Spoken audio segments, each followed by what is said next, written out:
Hare Krishna. Welcome to this episode of Chaitanya Charitamrita. Today we will be studying, we're actually in the midst of the study of Madhya chapter 6, text 131. But then in the purport, there was a reference to Vedānta philosophy and the refutation of it. And Prabhupada pointed to Ādi chapter 7, texts 106 through 146. So we have been going through that series from 106 onwards. We have finished 5 sessions and we are only at 120. So today we will be starting from 121, Understanding Vedanta Philosophy, Part 6. We will go part by part until we reach 146. And then we will go back to Madhya. So that's the flow of things. So we'll say our Mangalacharan prayers, invoking the blessings of the Guru Parampara, and then we will begin. Om Namo Bhagavate Vasudevaya. Om Namo Bhagavate Vasudevaya. Om Namo Bhagavate Vasudevaya. Om Ajnanatimirandhasya Jnananjana Shalakaya Chakshurunmilitam Yena Tasmai Shri Gurave Namaha. Shri Chaitanya Manobhishtam Sthapitam Yena Bhutale Swayam Rupaha Kada Mahyam Dadati Swapadantikam Vandeham Shri Guru Shri Yutapada Kamalam Shri Gurun Vaishnavamscha Shri Rupam Sagrajatam Sahagana Raghunathanvitam Tam Sajivam Sadvaitam Savadhutam Parijana Sahitam Krishna Chaitanya Devam Shri Radha Krishna Padan Sahagana Lalita Shri Vishakhanvitamscha He Krishna Karuna Sindho Dinabandho Jagatpate Gopesha Gopika Kanta Radha Kanta Namostute Tapta Kanchana Gaurangi Radhe Vrindavaneshwari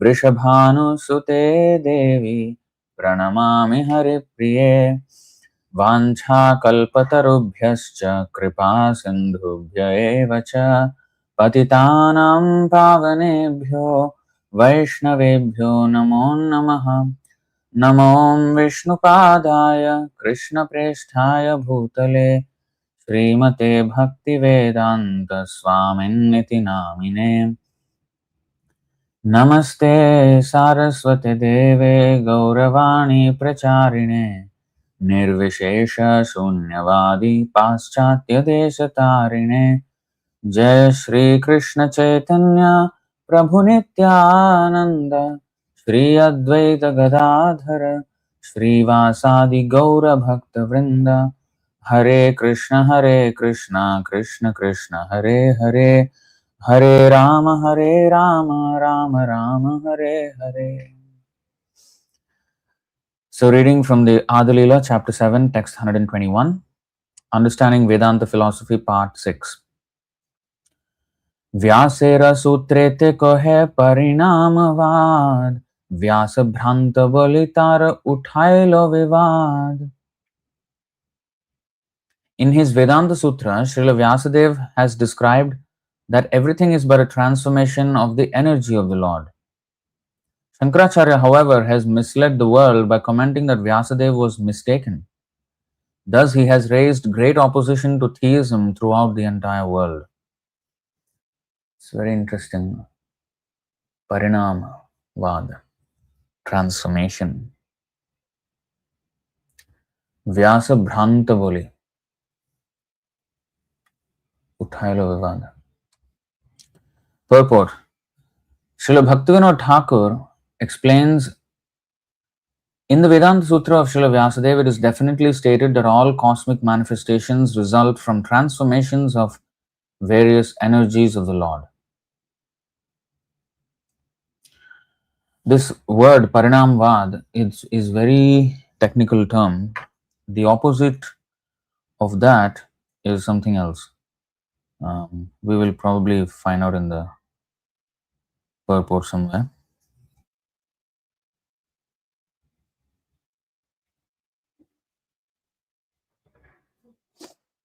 Okay, theory of transformation, 121 to 133. Okay, so for a further explanation, okay, Parinamavad is explained from this verse 121 all the way through 133. Hopefully, we will study all of that. Let's see. So, in the Vedānta Sutra of Srila Vyasadeva, it is definitely stated that all cosmic manifestations result from transformations of various energies of the Lord. Shankaracharya, however, not accepting the energy of the Lord, thinks that it is the Lord who is transformed. He has taken many clear statements from the Vedic literature and twisted them to try to prove that if the Lord or the Absolute Truth were transformed, his oneness would be disturbed. Thus, he has accused Srila Vyasadeva of being mistaken. In developing his philosophy of monism, therefore, he has established Vivartavad, or the Mayavad theory of illusion. I think this is the opposition to the Parinamavad. Vivartavad.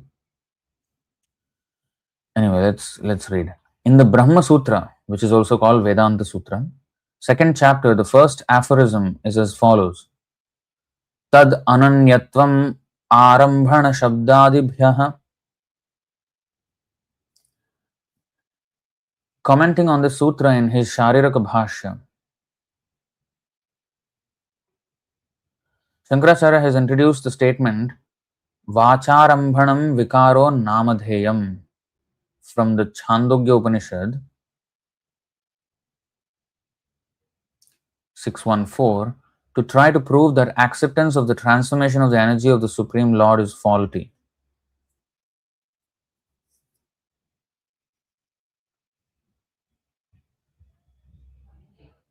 He has tried to defy this transformation of energy in a misguided way, which will be explained later. Since his conception of God is impersonal, he does not believe that the entire cosmic manifestation is a transformation of the energies of the Lord. For as soon as one accepts the various energies of the Absolute Truth, one must immediately accept the Absolute Truth to be personal, not impersonal. A person can create many things by the transformation of his energy. For example, a businessman transforms his energy by establishing many big factories or business organizations. Yet he remains a person, although his energy has been transformed into these many factories or business concerns.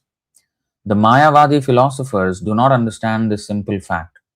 Their tiny brains and poor fund of knowledge cannot afford them sufficient enlightenment to realize that when a man's energy is transformed, the man himself is not transformed but remains the same person. Not believing in the fact that the energy of the Absolute Truth is transformed, Shankaracharya has propounded his theory of illusion. This theory states that although the Absolute Truth is never transformed, we think that it is transformed, which is an illusion. Wait a second. So his theory of illusion states that although the Absolute Truth is never transformed, we think that it is transformed, which is an illusion.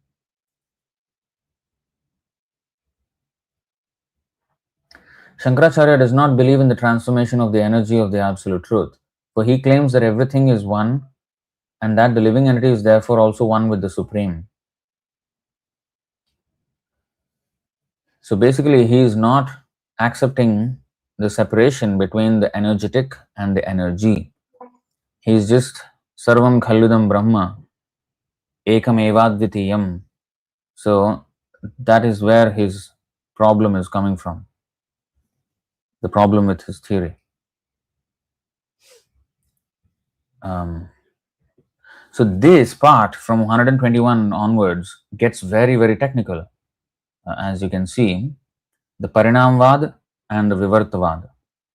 So these are the two contentions. The Parinamavad is the Vaishnava philosophy, the original Vedanta philosophy, and the Vivartavad is Shankaracharya's twisted Mayavad Shariraka Bhashya philosophy.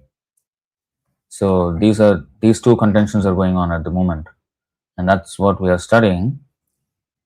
And it is important for us devotees I mean, I did not read this before I started this class. So it's important that we study this closely so that we exactly know how to defeat Mayavad philosophy, Mayavad theories. All right. Shankaracharya does not believe in the transformation of the energy of the Absolute Truth, so he claims that everything is one and that the living entity is therefore also one with the Supreme. This is the Mayavad theory. Srila Vyasadeva has explained that the Absolute Truth is a person who has different potencies. Merely by his desire that there be creation and by his glance, sa aikshata, he created this material world, sa asrajata. After creation, he remains the same person, he is not transformed into everything. One should accept that the Lord has inconceivable energies and that it is by his order and will that varieties of manifestations have come into existence. In the Vedic literature, it is said, Satatvatonyatha buddhir vikara ityudahritaha. This mantra indicates that from one fact, another fact is generated. Anyatha buddhir vikara iti udahritaha. For example, a father is one fact and a son generated from the father is a second fact. Thus, both of them are truths, although one is generated from the other. This generation of a second independent truth from a first truth is called vikara. Okay, this is again very technical. Here, this generation of a second independent truth from a first truth is called vikara, or transformation resulting in a byproduct.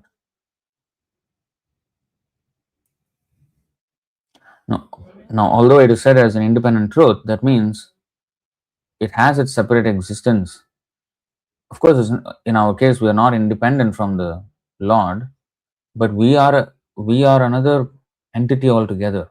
We are another fact. We are not some transformation of the energy of someone. Um,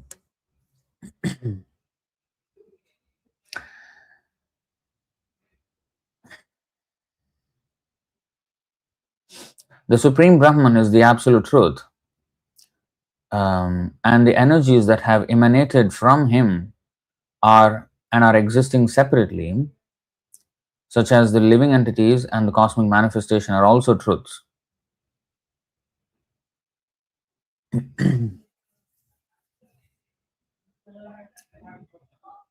This is an example of transformation which is called vikara or parinama. To give another example of vikara, milk is a truth, but the same milk may be transformed into yogurt. Thus, yogurt is a transformation of milk, although the ingredients of yogurt and milk are the same. In the Chandogya Upanishad, there is the following mantra, Aitadatmyam idam sarvam. This mantra indicates without a doubt that the entire world is Brahman. Let's read that. Aitadatmyam idam sarvam. Entire world is Brahman. The Absolute Truth has inconceivable energies as confirmed in the Shvetashvatara Upanishad, Parasya Shaktir Vividhaiva Shruyate. And the entire cosmic manifestation is evidence of these different energies of the Supreme Lord. The Supreme Lord is a fact, and therefore whatever is created by the Supreme Lord is also factual. Everything is true and complete, Purnam, but the original Purnam, the complete absolute truth, always remains the same. Purnat Purnamudachyate Purnasya Purnamadaya. So this is the point. Independent truth. Independent means a complete truth, complete entity by itself. The Absolute Truth is so perfect that although innumerable energies emanate from him and manifest creations which appear to be different from him, he nevertheless maintains his personality. He never deteriorates under any circumstances. Okay. I want you to notice how Prabhupada translated this Purnat Purnamudachyate Purnasya Purnam Adaya. It is very different from his translation in Ishopanishad. Okay, let's look at the Ishopanishad and we'll come back here.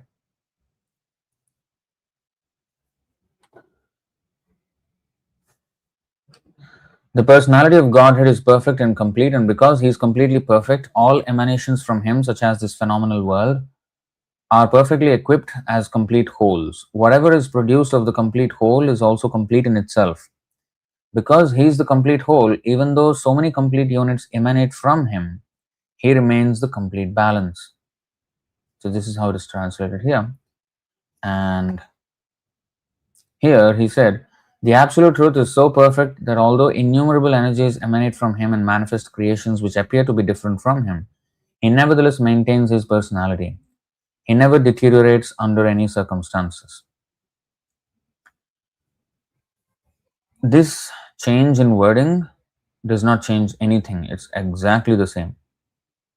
But we should just understand all these different angles of Prabhupada's words and not expect him to be consistent all across, because he is consistent. The principle is always consistent, but he is offering many different um, angles of vision of the same reality.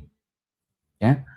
So when he puts in different words like that, we should not think that, oh, it's so different words, and everything is so different. Everything has changed. Nothing has really changed at all. If we really understand the philosophy, then we will understand it's nothing to be changed.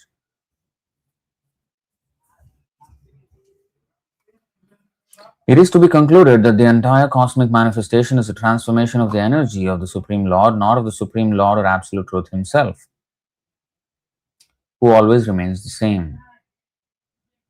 The material world and the living entities are transformations of the energy of the Lord, the Absolute Truth or Brahman, who is the original source. In other words, the Absolute Truth, Brahman, is the original ingredient, and the other manifestations are transformations of this ingredient. This is also confirmed in the Taittiriya Upanishad 3.1. Yato va imani bhutani jayante. This entire cosmic manifestation is made possible by the Absolute Truth, the Supreme Personality of Godhead.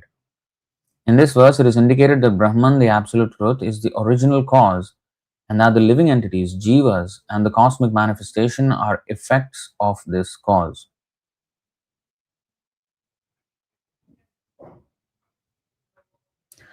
The cause being a fact, the effects are also factual. They are not illusion. Shankaracharya has inconsistently tried to prove that it is an illusion to accept the material world and the jivas as byproducts of the Supreme Lord, because in his conception, the existence of the material world and the jivas is different and separate from that of the Absolute Truth. Let's read that again. They are not illusions. Shankaracharya has inconsistently tried to prove that it is an illusion to accept the material world and the jivas as byproducts of the Supreme Lord, because the existence of the material world and the jivas is different and separate from that of the Absolute Truth. Interesting. With this jugglery of understanding,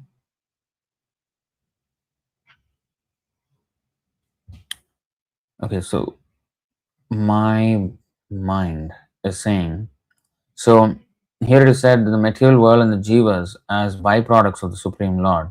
He could not accept that. It is an illusion to think that they are byproducts. And in his conception, the existence of the material world and the jivas is different and separate from that of the Absolute Truth. But then he also said, Sarvam Khalvidam Brahma. The Absolute Truth himself has transformed, is what he thinks. So all together is the Absolute Truth. We are one with the Absolute Truth. But here it is said,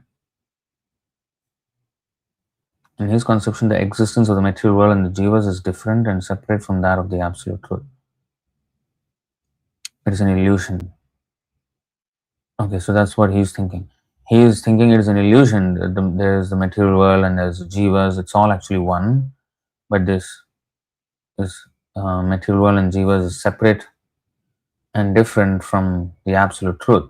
It's an illusion covering the Absolute Truth. Okay. So with this jugglery of understanding, Mayavadi philosophers have propagated the slogan Brahma Satyam Jagan Mithya, which declares that the Absolute Truth is fact, but the cosmic manifestation and the living entities are simply illusions. precisely. Or that all of them are in fact the absolute truth, and that the material world and the living entities do not separately exist. Okay, here is saying it does not separately exist. So the separation is just the illusion, otherwise there is actually no separation. It's all one, it's just perceived differently. So that's a very, very defective description. What causes the illusion then? If we, this is actually very defective. And in the Tattva Sandarbha, there is a brief refutation of this Mayavad philosophy, which is so thorough, and it is just impregnable argument. There's no way to defeat that. I hope, I think we will study that as well, because I don't know here, but in this understanding Vedanta philosophy, I think it's useful to study that. I think a couple of anuchedas, especially one of them, where he really refutes the Mayavad philosophy very, very strongly. I think it's one or two of the anuchedas. It is therefore to be concluded that Shankaracharya, in order to present the Supreme Lord, the living entities and the material nature as indivisible and ignorant, tries to cover the glories of the Supreme Personality of Godhead. He maintains that the material cosmic manifestation is mithya or false, but that is a great blunder. If the Supreme Personality of Godhead is a fact, how can his creation be false? Even in ordinary dealings, one cannot think the material cosmic manifestation to be false.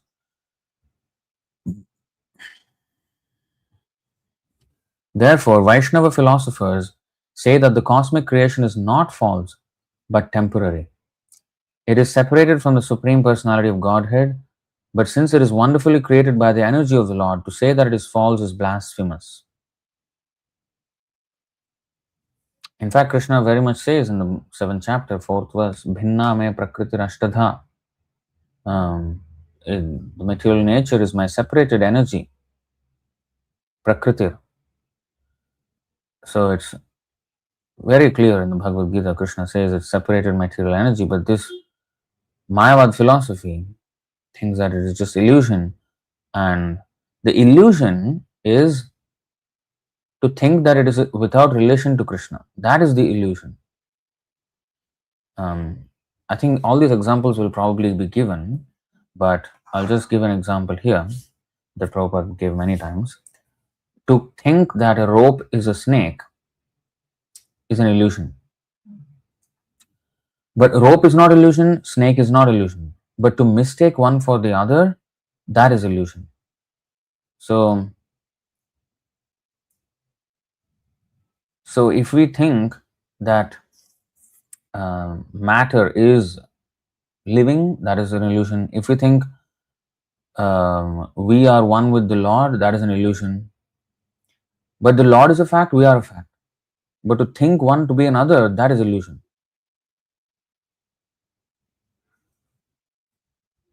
Non-devotees, so reading on in the purport, non-devotees factually appreciate the wonderful creation of material nature, but they cannot appreciate the intelligence and energy of the Supreme Personality of Godhead who is behind this material creation. Sripad Ramanujacharya, however, refers to a sutra from the Aitareya Upanishad 1.1.1, Atmava idam agra asit, which points out that the Supreme Atma, the Absolute Truth, existed before the creation. One may argue, if the Supreme Personality of Godhead is completely spiritual, how is it possible for him to be the origin of creation and have within himself both material and spiritual energies?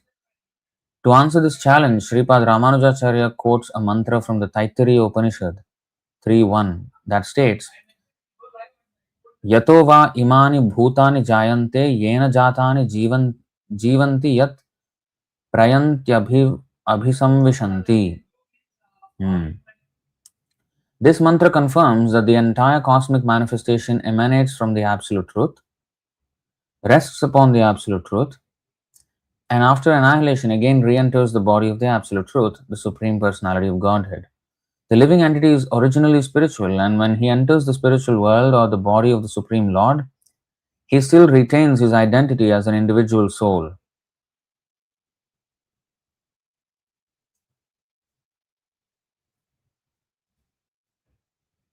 In this connection, Sripad Ramanujacharya gives the example that when a green bird enters a green tree, it does not become one with the tree.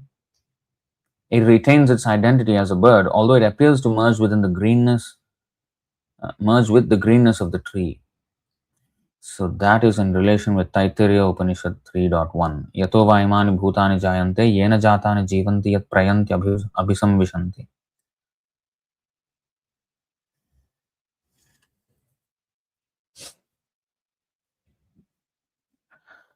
To give another example, an animal that enters a forest keeps its individuality, although apparently the beast merges with the forest.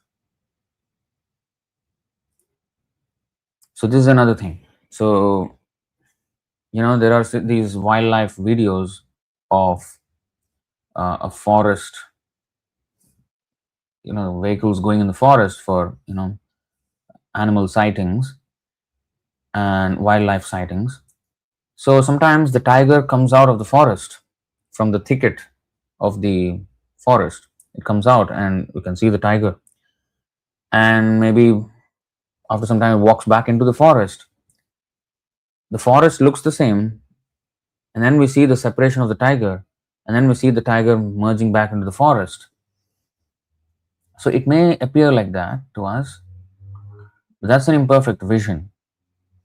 The thing is that the tiger always keeps its individuality, whether it comes out as separate from the forest onto the road or it goes back into the forest. It has always been an individual.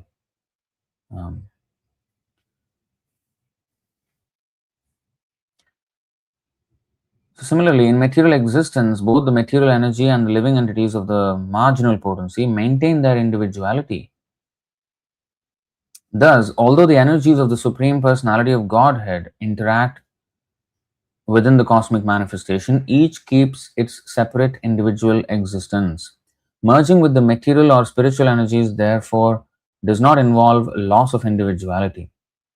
According to Sri Ramanujapad's theory of Visistadvaita, although all of the energies of the Lord are one, each keeps its individuality.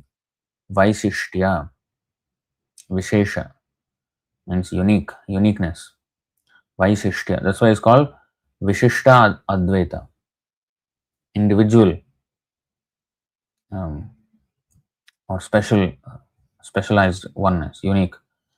So, if we revisit this whole argument, the question was, you see, one may argue, if the Supreme Personality of Godhead is completely spiritual, how is it possible for him to be the origin of creation and have within himself both material and spiritual energies?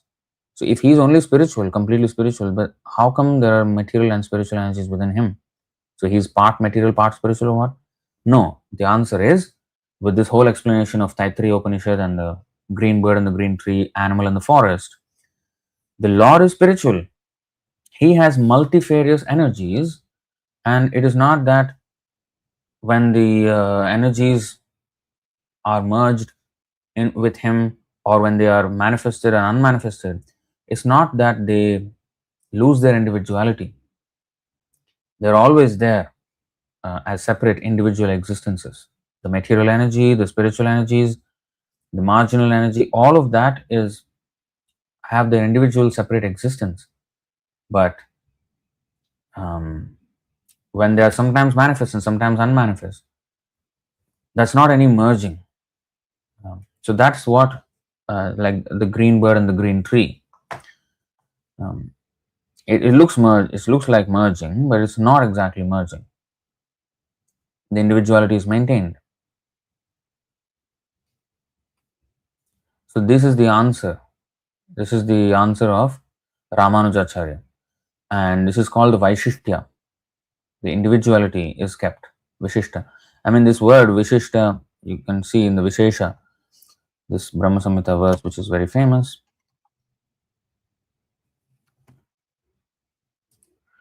Venum kvanantamaravindalayataaksham barhavatam samasitam buddha sundarangam kandarpa koti kamaniya vishesha shobham govindam adi purusham tamaham bhajami. Vishesha, and this is the word from where nirvishesha also comes, the impersonal philosophy. So vishesha shobham means unique loveliness, unique beauty. You see, shobham, loveliness. Vishesha means unique. So each of us are unique individuals. Of course, here it is talking about the unique individual, unique loveliness or beauty of the Lord. But the word Vishesha means unique.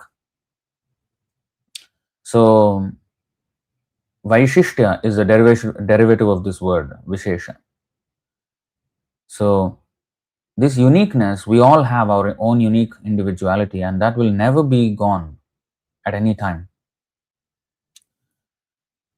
So that is called as Vishishta Advaita. There is Advaita, there is a seeming merging, or there is a seeming oneness, but also there is individuality at the same time. So this is the Vishishta Advaita philosophy of Ramanujacharya, the green bird and the green tree, Taittiriya Upanishad. So this is how the Vaishnava Acharyas have developed their philosophy. Not developed their philosophy, it is the philosophy, but that's how they develop their arguments to to build on that build that edifice of philosophy, their own parampara sampradayas philosophy. the chain of logic, that's how it comes for. So it's a very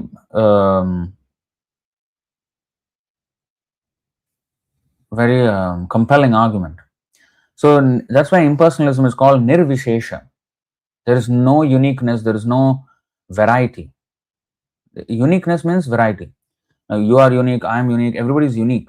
So that causes variety. If everybody of us are the same, that's not variety, that's nirvishesha. So there is uniformity, and yet there is uniqueness. This is achintya bheda abheda tattva, and this is also called Vishishta and Advaita.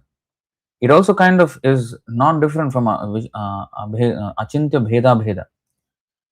So we are abheda because we're all spiritual, nityo nityanam, chetanas chetananam. So there are common qualities that are same among all of the Lord and us. But then there is also this uniqueness. So both are there.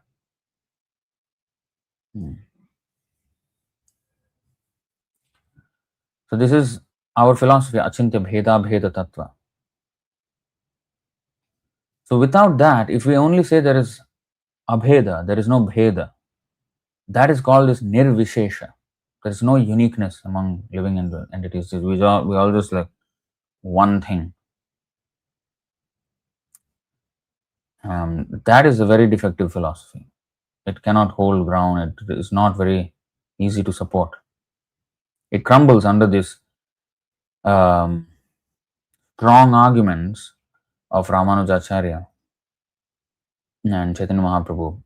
All the Vaishnava Acharyas have thoroughly smashed the Mayavad philosophy of Shankaracharya. So, reading on, where are we? Okay, here, Vaishishtya. Sripad Shankaracharya has tried to mislead the readers of the Vedanta Sutra by misinterpreting the words Anandamayo Bhyasat, and he has even tried to find fault with Vyasadeva. Okay, so he apparently misrepresented the words Anandamayo Bhyasat and tried to find fault with Vyasadeva. All the aphorisms of the Vedanta Sutra need not be examined here, however, since we intend to present the Vedanta Sutra in a separate volume. That is very interesting.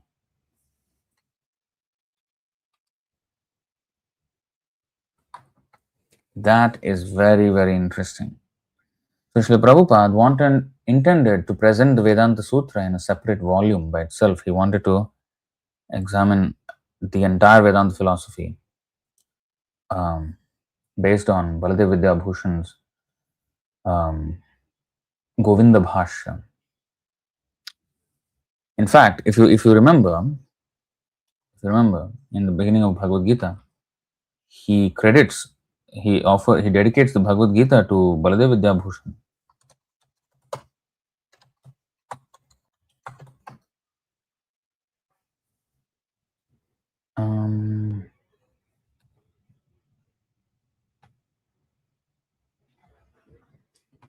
Book reviews. Okay, you see Bhagavad Gita, as you can see at the top here, Bhagavad Gita as it is, dedication to Srila Baladev Vidyabhushan, who represented so nicely the Govinda Bhashya commentary on Vedanta philosophy.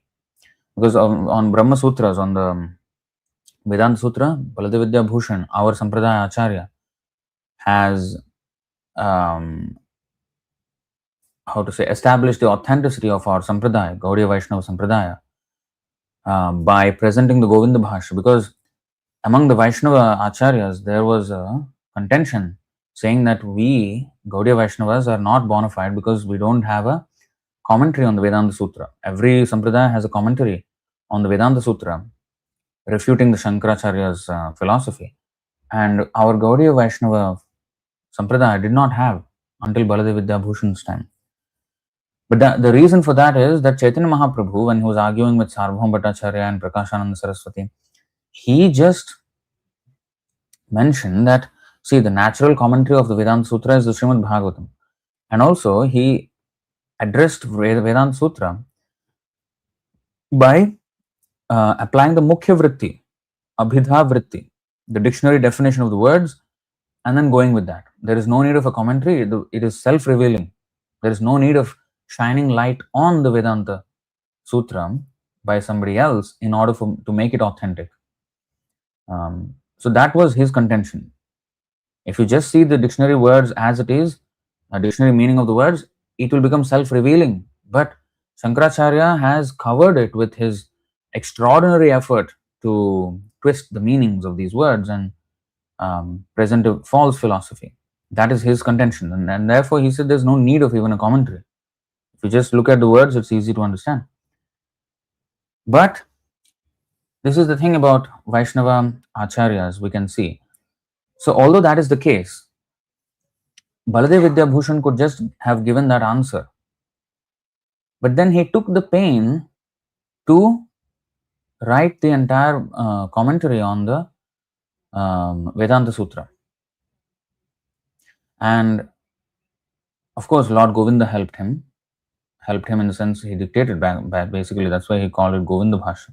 The Govinda Dev Mandir in Jaipur now, who is the original deity of Rupa Goswami, he dictated the entire Govinda Bhashya commentary on the Vedanta philosophy, and Sri Baladev Vidyabhushan wrote that. And so if a commentary is required, the Acharya can also present, and which is what Ramanujacharya, Madhvacharya, Vishnu Swami, they all did it. Although Madhvacharya is our Sampradaya, their contention was that the Gaudiya Vaishnava Sampradaya is not part of Madhvacharya because we don't, that was the contention at that time. But he presented in the flavor of Gaudiya Sampradaya, Chaitanya Mahaprabhu's unique contribution of Achintya Bheda Bheda Tattva, that was presented very nicely by Baladev Vidyabhushan, which is why Prabhupada even dedicated the entire Bhagavad Gita to him for his great work. And here he is saying that we intend to present the Vedanta Sutra in a separate volume. So he said, the misinterpretation of Anandamayo Bhyasat, apparently there is a statement, Prajnanam Anandam Brahma. I think it's a unique reading of it, but I think there is a different version of it as well. There's a beautiful, I think I read this before in one of the classes, that Bhaktisiddhanta Saraswati Thakur said that Trinadapi Sunichena verse has all the Mahavakyas presented by Shankaracharya. And yet, it is the total opposite philosophy of Shankaracharya. Um, Shankaracharya, Shankaracharya's philosophy is that we become one with Brahman, Supreme Brahman. That is a huge inflation of ego, huge, massive, the supreme inflation of all ego. Because I don't want to be anything in the material world, but I want to be the biggest source of all material and spiritual worlds. So when I want to become one with God, that is a huge inflation. So of ego. So Trinadapi Sunichana is the absolute opposite of it. One should become really humble and Vidya Vinaya Sampanne. By Vidya, one has to get Vinamrita, the quality of gentleness, quality of humility. So that can only happen if there is real Vidya. If there is Vidya, seeming Vidya, and there is a lot of pride, which is associated with becoming one with the Lord, then that is actually not Vidya. That is Mayaya Paharita Jnana. Mayaya Apaharita Jnana. Knowledge stolen. Apaharanam means kidnap or stealing. So Apaharita, Mayaya means by Maya.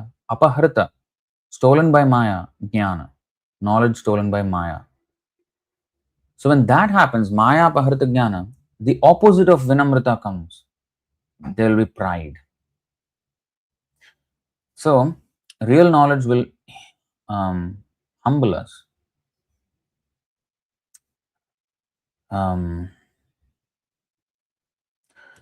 So in this way, Bhaktisiddhanta Saraswati Thakur said that Aham Brahmasmi.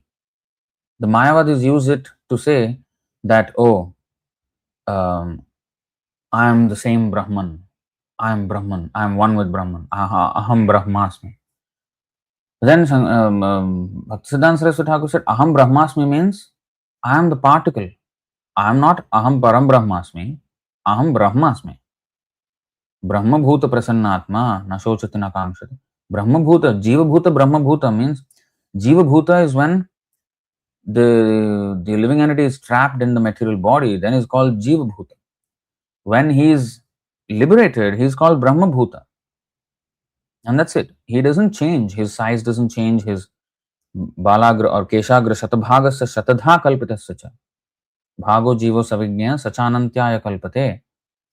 So, in the 217 purport of Bhagavad Gita, Prabhupada gives this verse from the Shruti that is the size of the soul, 1/10,000th the part of the tip of the hair, so small, infinitesimal. So Aham Brahmasmi means we are so small. So he equates that to Trinadapi Sunichena, more humbler than the blade of grass. A thing so small, 10,000 times smaller than the tip of the hair is definitely smaller than the blade of grass, and it should be ready to be trampled. And also it is related to Manada. Amanina Manadena, right? So Manada means, Amani. Amani means one should not expect respect. So Aham Brahmasmi means I should not expect respect. Param Brahma should be given all respect. Aham Brahmasmi. Gopi Bhartu Padakamalayur Dasa Dasanu Dasa. That is Aham Brahmasmi. So that is Trinadapi Sunichana and Amani.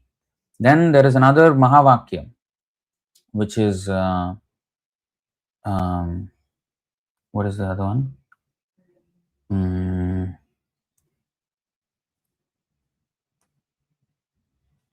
Manada and Tarorapi Sahishnuna. Yes, Tattvamasi. Tattvamasi means you are that. Shankaracharya said, Tattvamasi means, you are that supreme. Tattvamasi. You are that. But here the thing is, you are that inequality. You are the same. This is the abheda feature of the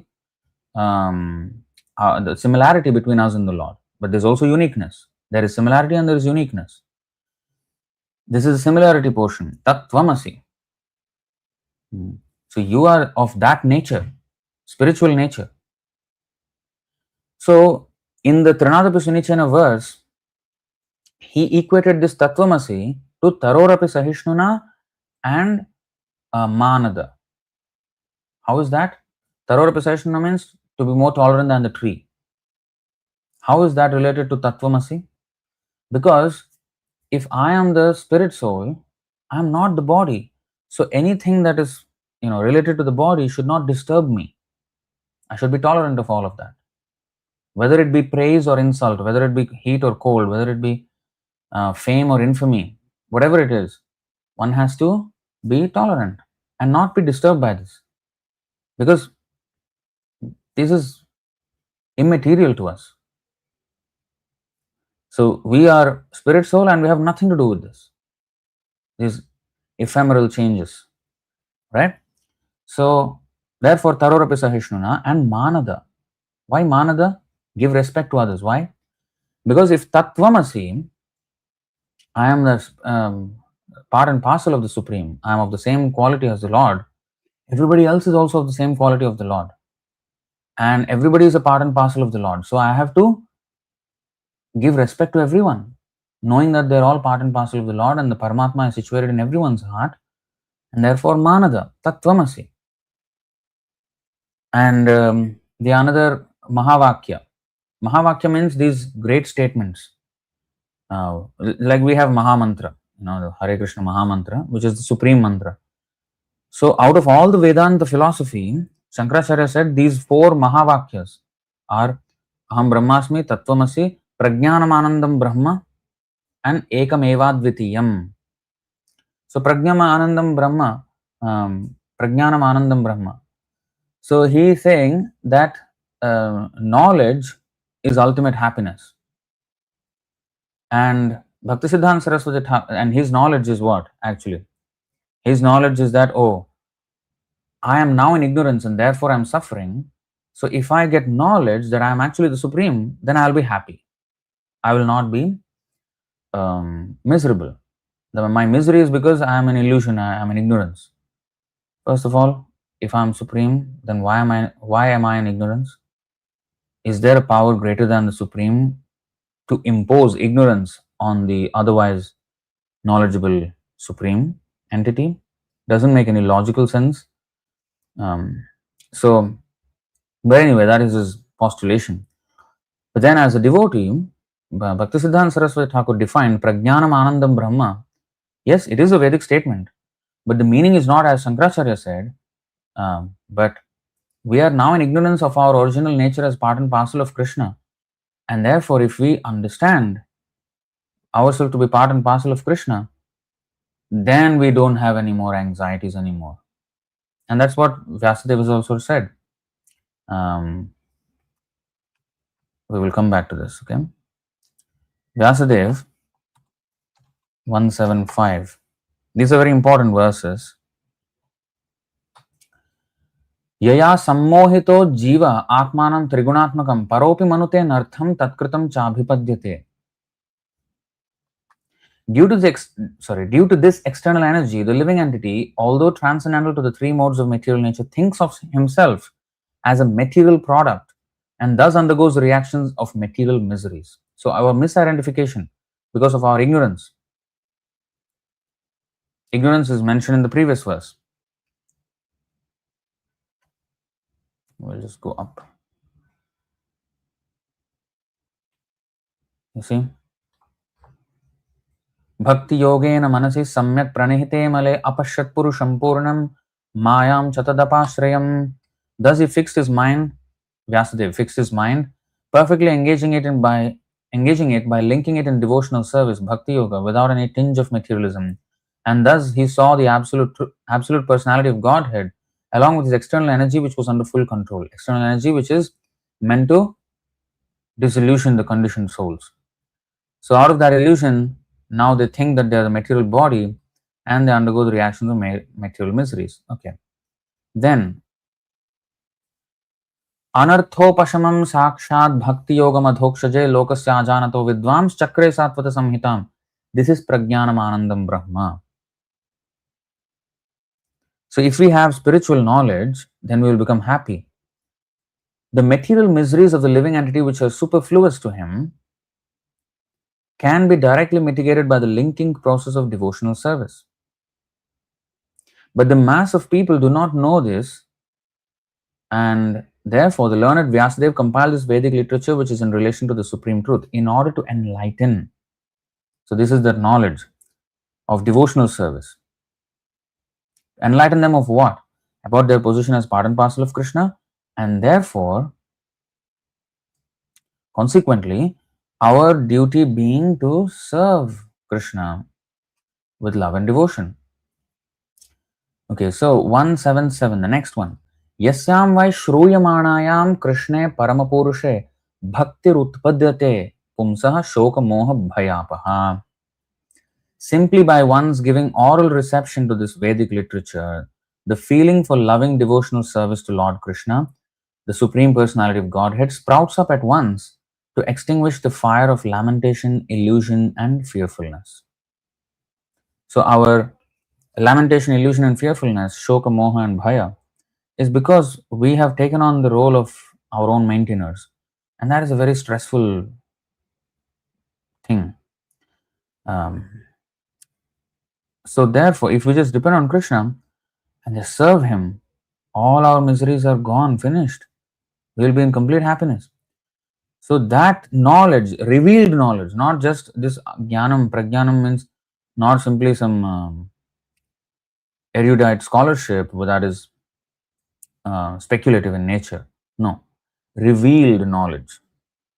That knowledge will, bring up that bhakti rutpadyate. It gives rise to bhakti, and that will shoka moha bhaya apaha. It will, apaha means extinguishes. Will extinguish these things.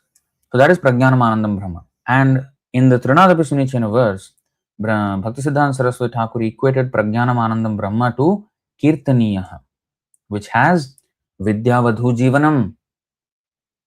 One of the aspects of Krishna's name is that vidyavadhu jivanam. The holy name contains all knowledge in concentrated form. Iti shodashakam namnam kalikalmasha nashanam natah parataropaya sarvavedeshu drishyate. Hare Krishna, Krishna Krishna, Hare Hare, Hare Rama, Rama Rama, Hare Hare. So Kirtaniya is the real jnanam. There is full jnanam in that. And then finally, Ekam Evadvitiyam. Another Mahavakya is Ekam Evadvitiyam. That means Ekam Eva Advitiyam. So he says there is no duality, Shankaracharya says. There is no separation of anything, everything is just one. We are not separated from the Lord. It's only our illusion that we are separated. Out of ignorance, we think we are separated. Actually, we are one with the Lord if we understand it. And everything else is actually just the Lord. It's an illusion that we think it is something else. In this way, Ekam Eva Advitiyam, he stresses like that. But Bhaktisiddhanta Saraswati Thakur said in the Trinadapi Sunichena verse, which is, he termed it as the Chaitanya Mahaprabhu's Mahavakya. Trinadapi Sunichena Taroriva Sahishnuna Amanina Manadena Kirtaniya Sadahari. So, Hari is the Ekam Eva Advitiyam. That is explained in the Shruti Mantra as well. I think Katha Upanishad. What is that? Natat samaschabhyadhikascha drishyate. There is no one, mattaha parataram nanyat.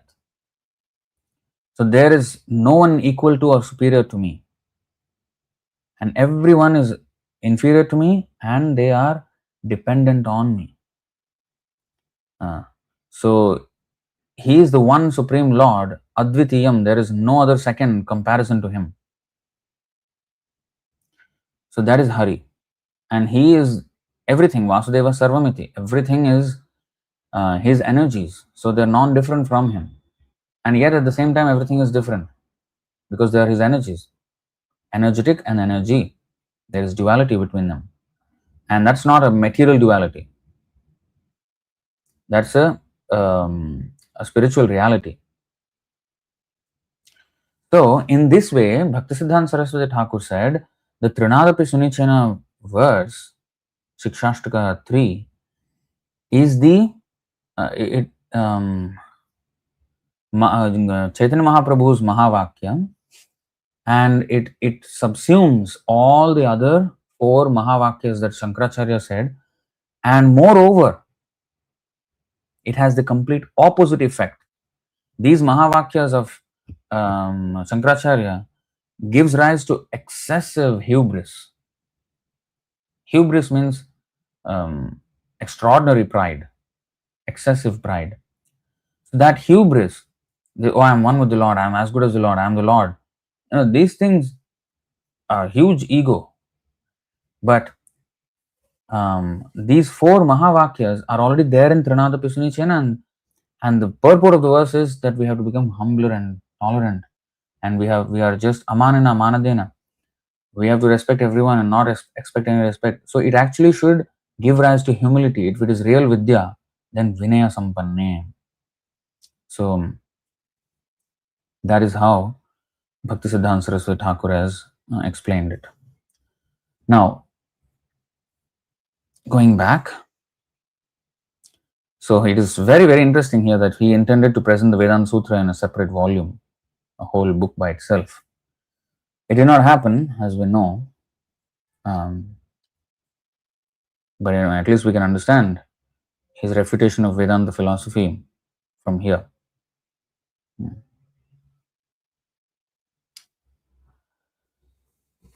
So next, Parinamavad Ishwar hoye na vikari, eta kahe Vivartavad sthapana je kari. According to Shankaracharya, by accepting the theory of the transformation of the energy of the Lord, one creates an illusion by indirectly accepting that the absolute truth is transformed.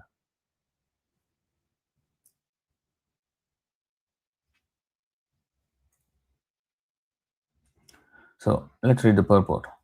Srila Bhaktivinoda Thakur comments that if one does not clearly understand the meaning of Parinamavad, or transformation of energy, one is sure to misunderstand the truth regarding this material cosmic manifestation and the living entities. Again, so it's very nice. So Bhaktivinoda Thakur is clarifying the whole concept. So it is Parinama, transformation, but how Shankaracharya has described it, has defined it, Bhaktivinoda Thakur said, no. If one does not clearly understand the meaning of Parinamavad, then he will misunderstand. And that's what Shankaracharya relied on. He relied on a misunderstanding of the meaning. Therefore, definitions are very, very important. We cannot use one word for another. Definitions matter. Words have meaning. And that's why there are words. We cannot use one word for another in another context, especially when the meaning of the word is very clear. That's why Mukhya Vritti or Abhidha means dictionary. So Abhidha Vritti means the meaning as in the dictionary. The dictionary meaning of words, or the Mukhya Vritti, the main meaning, the clearest, straightforward meaning of a word, should dictate the meaning of the word. How can that be obscured by a jugglery of words, and then based on that jugglerized meaning, now come to a different philosophy? How can that be done? How is that even ethical?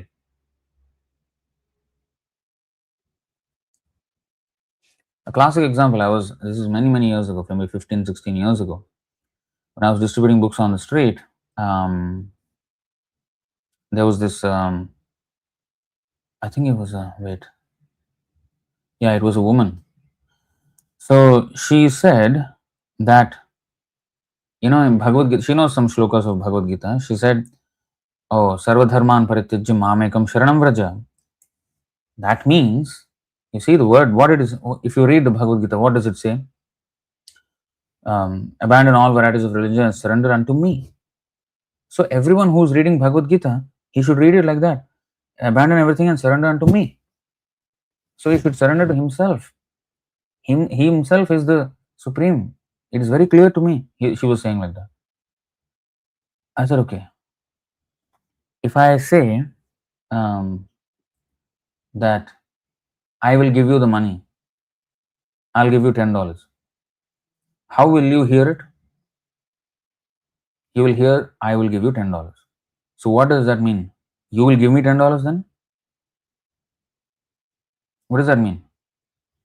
When I say I will give you $10, and you hear I will give you $10, so therefore I will give you $10. What is that? Have you any brain? When he is saying surrender to me, when we have to understand that we have to surrender to Krishna. What happened to your logic? Is this how you talk with people in this world? Huh? How are you going to buy anything from the shop? If he says, okay, give me $50, then you will hear, give me $50. Okay, you give me $50.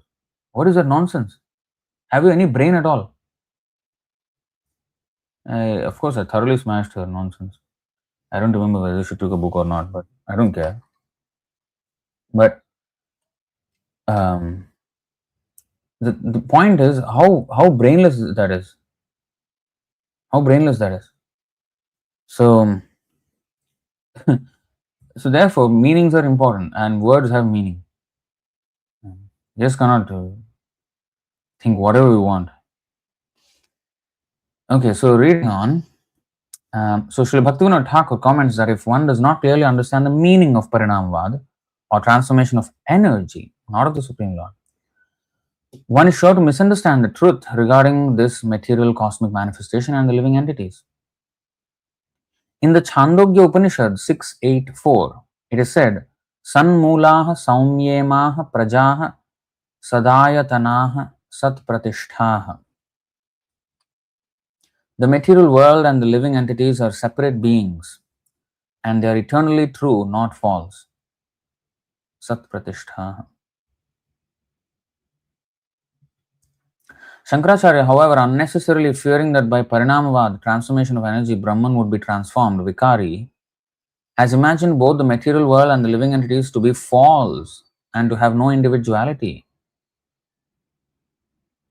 So this is his idea, that there is no separation of material energy and living entities at all. It's all Brahman. But because of ignorance, we don't understand that we are Brahman. We don't understand that the Maya is also actually Brahman. It is a Sarvam Khalvidam Brahman. So there is nothing else. But out of ignorance, we think there is something else. It is an illusion only. That is his point.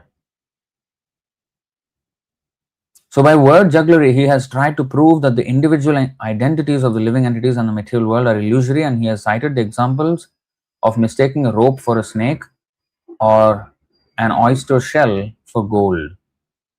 Thus, he has most abominably cheated people in general. The example of misunderstanding a rope to be a snake is mentioned in the Mandukya Upanishad, but it is meant to explain the error of identifying the body with the soul. You see, contextual misrepresentation. When something is explained in one context, to take it out of context and apply it elsewhere is an absolute unethical way of, that is approaching the whole topic in bad faith. You don't want to actually understand, you're peddling your narrative. And that's exactly what Shankaracharya's service was. That was a service given to him by Narayan, to peddle a certain narrative regarding Vedic philosophy. It is not to actually illuminate the Vedic philosophy, but to cover it. Prachanna Bauddham Uchyate. Hidden Buddhism in the name of Vedic literature, Vedic religion. We read that in the seventh chapter, 110th verse. In the purport, all those references are given. One may go back and read them. But that is the point. He was given that service by Narayana to cover the meaning and to mislead the people, because they were misusing the Vedas. So that's the consequence. So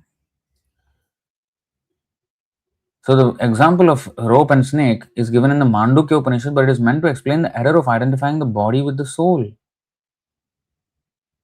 To think that the body is the soul is like to think the rope is the snake.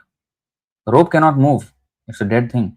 But to think it is a snake, then I will be fearful of a rope, which I should not be fearful of. But because I thought it to be something else, I am now fearful. So, similarly, because I think this body is the soul, I am fearful. Because now I think that I, the soul, who am the body, that's how we think in this material world, is going to die one day. And when we die, we become fearful because we don't want to die. So when we identify with the body, then we will be fearful. So that was the context in which that example was given in Mandukya Upanishad. Since the soul is actually a spiritual particle, as confirmed in the Bhagavad Gita, Mamayvamsho Jiva Loke, it is due to illusion, Vivartavad, that a human being, like an animal, identifies the body with the self.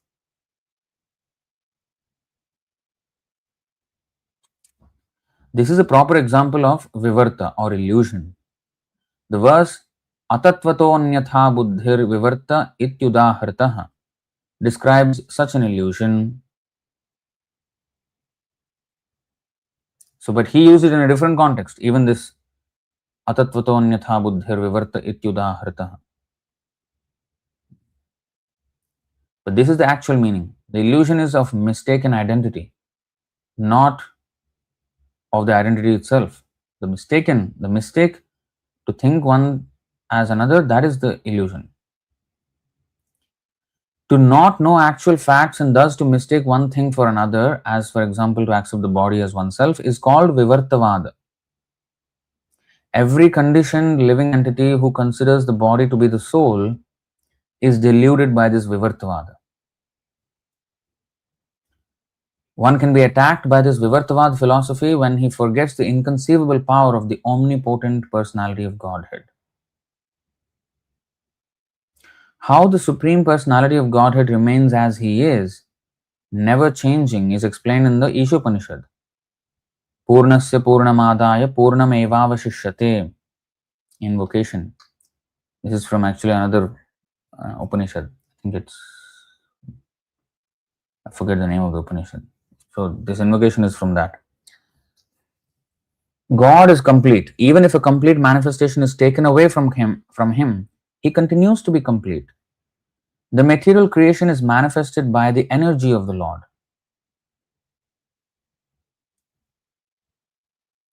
But he is still the same person. His form, entourage, qualities, and so on never deteriorate. Srila Jiva Goswami in his Paramatma Sandarbha comments regarding the Vivartavad as follows. Under the spell of Vivartavad, one imagines the separate entities, namely the cosmic manifestation and the living entities, to be one with Brahman. This is due to complete ignorance regarding the actual fact. The absolute truth or Parabrahman is always one and always the same. He is completely free from all other conceptions of existence. He is completely free from false ego, for he is the full spiritual identity. So, false ego means to consider the matter to be spirit. False ego means false identity. I am part and parcel of Krishna, but if I identify myself with the body, that is false ego. But he is full spiritual identity. Being full spiritual identity, he cannot have false ego. He doesn't misidentify himself with matter. So he has no false ego. And when he says he's supreme, there's no one equal to or superior to him, that is not ego, or that is ego, that is true ego. But that is a factual description of himself.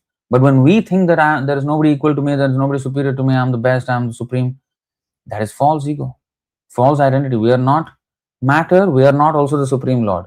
When I think myself to be a body, material body, that is false ego. When I think myself to be the Supreme Lord, that is also false ego. That's not my real identity. My real identity is that I am Gopi Bhartu Padakamalayur Dasa Dasan Dasa. I am the servant of the servant of the servant of the gopis, who are the servants of Krishna. That is my position and nothing else. That is true ego. True ego.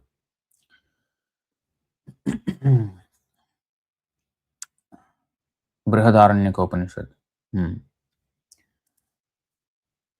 He is completely free from false ego, for he is his full spiritual identity. It is absolutely impossible for him to be subjected to ignorance and fall under the spell of a misconception. Vivartavad.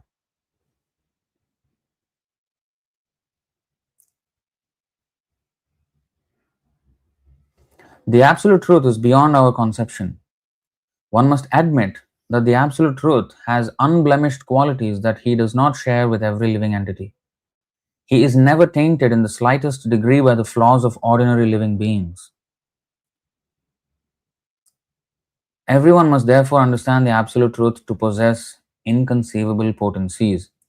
So, this understanding of the absolute truth to be absolutely flawless is essential before we can get into the descriptions of the rasa dance and all of that. Because we attribute, in our mistaken mindset, we attribute these material qualities of lust to Krishna when he dances with the gopis, wives of others. But his full spiritual identity, he has no lust, anger, greed, none of those. We should understand that kama, krodha, lobha, moha, mada, matsarya, these come as a result of association with matter. Even in the pure spirit soul, these are not there. Only when he contacts material nature, that's when these come. These cover the original soul, spirit soul, Atma. So therefore, the Lord, being never covered by Maya, has no chance of even touching these base qualities of lust and anger. But there is such a thing as spiritual lust. Now, lust means Atmendriya Pritivancha, right? Love means Krishnendriya Pritivancha. But for Krishna, Atmendriya Pritivancha and Krishnendriya Pritivancha are one and the same. So his lust is actually love. Do you understand the point? So when he wants to, he is the supreme enjoyer. For him to enjoy the gopis, just like he would enjoy the company of Nanda Maharaj and Yashoda, or even like Ram, who enjoys the company of Hanuman, all of them are of the same quality, the exact same quality. He is supposed to be the enjoyer. When we have lust, when we want to enjoy, that is bad, because that is not our constitutional position. But for him, that is his constitutional position, for him to enjoy others. So what is wrong in him wanting to enjoy the gopis? Does he need the gopis to enjoy? No. He is self-sufficient. But he reciprocates. Even though he is the enjoyer, he is at the same time very humble. You see how he serves the Pandavas, how he serves the his own parents, Nanda Maharaj, Yashoda, and even the gopis. He falls down at the feet of Srimati Radharani. And in that, he is enjoying himself by doing that. Since he is the enjoyer, he could not understand Srimati Radharani's enjoyment when she is enjoying 10 million times more than him. How can I be the enjoyer and she is enjoying more than me? So bhakti is so exalted that by service to Krishna, one becomes even more happy than when one thinks that he is supreme. And that is actually the illusion. You can never be happy with that. But so this is the actual understanding of the whole philosophy. That's why if there is no sambandha jnana, if we don't understand our sambandha with Krishna, okay, I am part and parcel. Like you see how clearly Prabhupada is explaining the Vedanta philosophy here in these purports. If we don't understand this clearly, our understanding of Krishna's Leela and everything will be very, very distorted. And when we chant Hare Krishna, we will commit so many offenses because our Sambandha Jnana is not concrete. If we do Abhidheya, devotional service, without Sambandha Jnana, without a strong footing in Sambandha Jnana, we cannot advance. That does not mean we do not take to Abhidheya. We should take it to Abhidheya, but also we take to Sambandha Jnana. That's why we should hear. Hearing is so important, Shravanam. This is not just an accumulation of knowledge. This is to revive our memory that we are eternal servants of Krishna, that we have forgotten.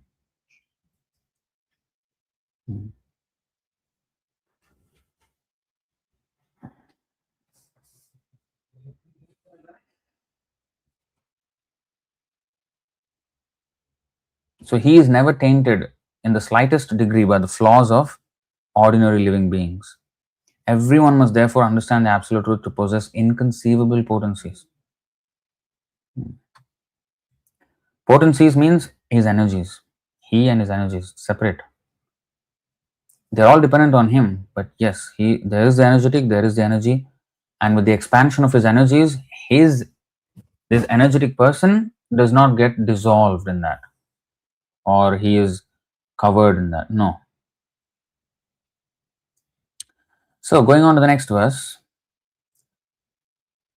वस्तुतः परिणामवाद शेषे प्रमाण देहे आत्मबुद्धि ए विवर्तेर स्थान. Transformation of energy is a proven fact. It is the false bodily conception of the self that is an illusion. So what is actually vivarta?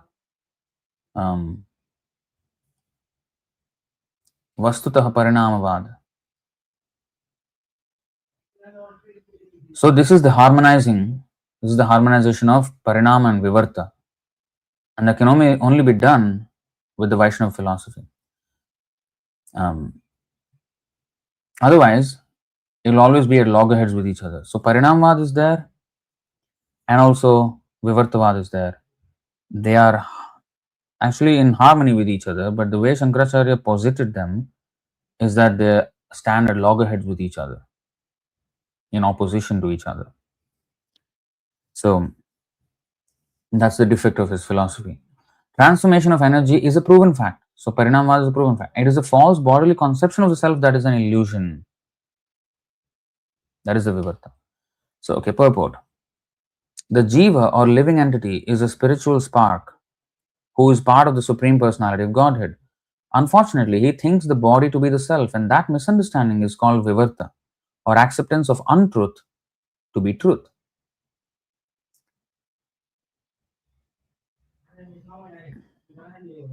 The body is not the self, but animals and foolish people think that it is. Vivarta, illusion, does not, however, denote a change in the identity of the spirit soul. It is the misconception. So, see, this is the point. Vivarta does not, however, denote a change in the identity of the spirit soul. It is a misconception that the body is a self that is an illusion. So, Shankaracharya is saying that his understanding of Vivarta is when we identify ourselves as separate from the Lord, separate from Brahman. So that's a difference, change in identity. The illusion causes a change in identity, that Brahman is something else, we are something else, we are separate. So to understand ourselves as Brahman, which is our real identity, is the reality, and to think ourselves separate from being Brahman is the Vivarta. But no. Vivarta is when we identify ourselves with the body. That is Vivarta.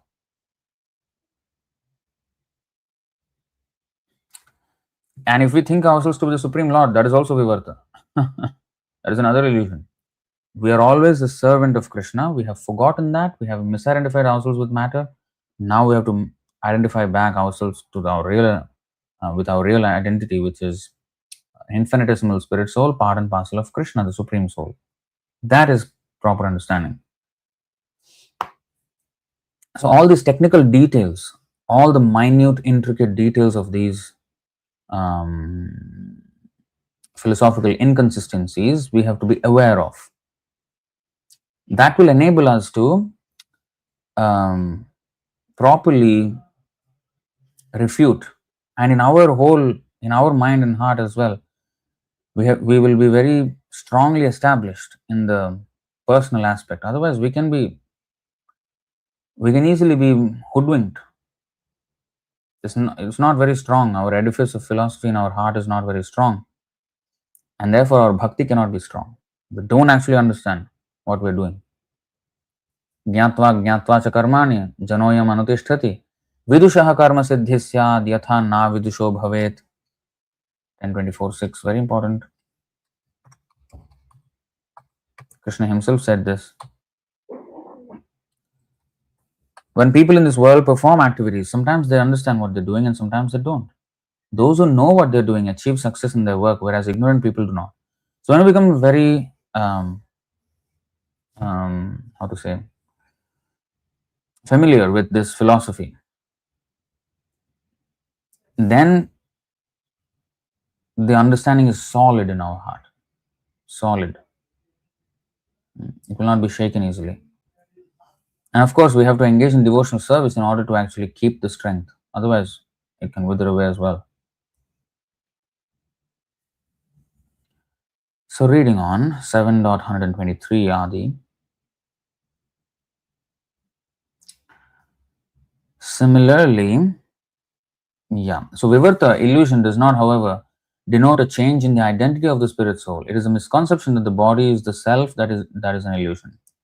Similarly, the Supreme Personality of Godhead does not change when his external energy, consisting of the 8 gross and subtle material elements listed in the Bhagavad Gita, Bhumirapo, Analo, Vayur, etc., in Bhagavad Gita 7.4, acts and reacts in different phases. When these energies act in different phases, the Krishna does not change his identity.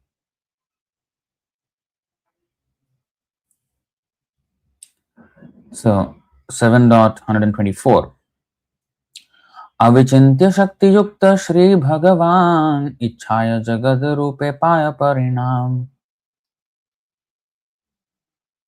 The Supreme Personality of Godhead is opulent in all respects.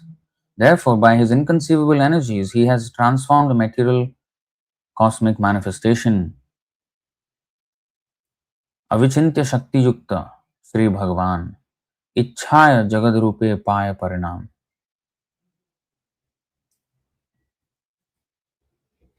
So next, 125.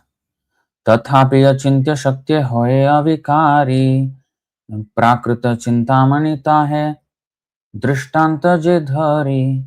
Chintamani example is given here. Using the example of a touchstone, Chintamani, which by its energy turns iron into gold and yet remains the same, we can understand that although the Supreme Personality of Godhead transforms his innumerable energies, he remains unchanged. Now here is an interesting example. Example of the touchstone is given. The Chintamani. You touch the stone to any iron, it will become gold. But the touchstone never changes. But do we have such an example of a stone which can change iron to gold in our contemporary experience? We don't. We think that the idea of a Chintamani itself is an illusion. So if you say that the touchstone touches an iron and becomes gold, and yet the touchstone remains unchanged, well, okay, good example, but the example itself is an illusion because the touchstone doesn't exist. If that is our argument, and that is a fair argument because we don't have an experience, right? But that does not mean there is no such thing as a touchstone. In our worldly experience now, we don't have the example of a touchstone. Imagine there was a touchstone. How much war would there be? People become crazy. I mean, for gold, they're already fighting. If you have a touchstone, what all fighting will happen? So Krishna, for some reason, has not given us access to the touchstone, but there is such a thing. The Samantaka jewel is one such thing. It's a jewel by itself, of course. But there is Chintamani Prakara Sadma Sukalpa Vriksha. In the spiritual world, every stone is a touchstone. The land is made of touchstones. And also, In the heavenly planets also there is touchstone of a lower quality than spiritual world, but there is kalpavriksha also in the heavenly planets, lower quality than that in the spiritual world, much lower, but there is a kalpavriksha. So like that, these things are there, like surabhi cow is also there, kamadhenu cow, but it's not as supreme as surabhi in the spiritual world. So in that way there are gradations of these things. Now we may not have, but the very fact that such an example is used to um, explain such a very important philosophical point is an indication that there is such an example. There is such a thing as a chintamani. We should not think it is just a mere, just because we don't have any experience here in this world at this point. We should not judge the entirety of creation based on our minuscule experience. नाना रत्न राशि होय चिंतामणि होयते तथापि हो मणि रहे स्वरूपे अविकृते. Although a touchstone produces many varieties of valuable jewels, it nevertheless remains the same. It does not change its original form. See, again, it's stressed here. Prakrita vastute jodi achintya shakti hoy, Ishwarer achintya shakti ithe ki vismay. If there is such inconceivable potency in material objects, why should we not believe in the inconceivable potency of the Supreme Personality of Godhead? So here it is said, oh, if Chintamani, a material thing, can be so powerful, there's such inconceivable potency, why should we not believe it in the inconceivable potency of the Supreme Personality of Godhead, who is a supreme living entity? I mean, even in the Western, I think in the Greek mythology, there is the Midas touch. The Midas, he had that thing where whatever he touches metal, it becomes gold. But these are not simply some fairy tales only. There is some truth to that which we don't have experience of, but it is not simply some whimsical tale. It's based on actual truths. So this a very important point here is how to say, predicated on an example which is not found in this world, at least in our context. Like apparently Sanatana Goswami had a touchstone with him. That story is there. The touchstone was in the garbage. He did not consider it very useful, very valuable. He did not consider it very valuable. But we don't have in our ready experience a touchstone. But an important philosophical point is predicated on that. So that means there is such a thing. So we should not discount this fact. Purport. The argument of Sri Chaitanya Mahaprabhu put forward this argument. Sri Chaitanya Mahaprabhu, would he put an argument that is so stupid? No, there is reality to that. The argument of Sri Chaitanya Mahaprabhu described in this verse can be very easily understood even by a common man if he simply thinks of the activities of the sun. So Srila Prabhupada is now giving an example that we can actually see. We can perceive with our senses, because we don't have faith. We may not have faith in a thing like a touchstone. So he is giving us an idea, the same idea with another example, which we can see, which we can perceive. So let's read that. Can be understood easily by a common man if we simply think of the activities of the sun, which have been giving off unlimited amounts of heat and light since time immemorial, and yet has not even slightly decreased in power. Modern science believes that it is by sunshine that the entire cosmic manifestation is maintained, and actually one can see how the actions and reactions of sunshine maintain order throughout the universe. The growth of vegetables and even the rotation of the planets take place due to the heat and light of the sun. Sometimes, therefore, modern scientists consider the sun to be the original cause of creation, not knowing that the sun is only a medium, for it is also created by the supreme energy of the Supreme Personality of Godhead. Aside from the sun and the touchstone, there are many other material things that transform their energy in different ways and yet remain as they are. It is not necessary, therefore, for the original cause, the Supreme Personality of Godhead, to change due to the changes or transformations of his different energies. Om Purnamadam Purna, what is that? Purnamada Purnamidam Purnat Purnamudachyate Purnasya Purnamadaya Purnam Evavashishyate. That verse is being explained by these examples. And Prabhupada is saying there are many other examples other than touchstone and the sun.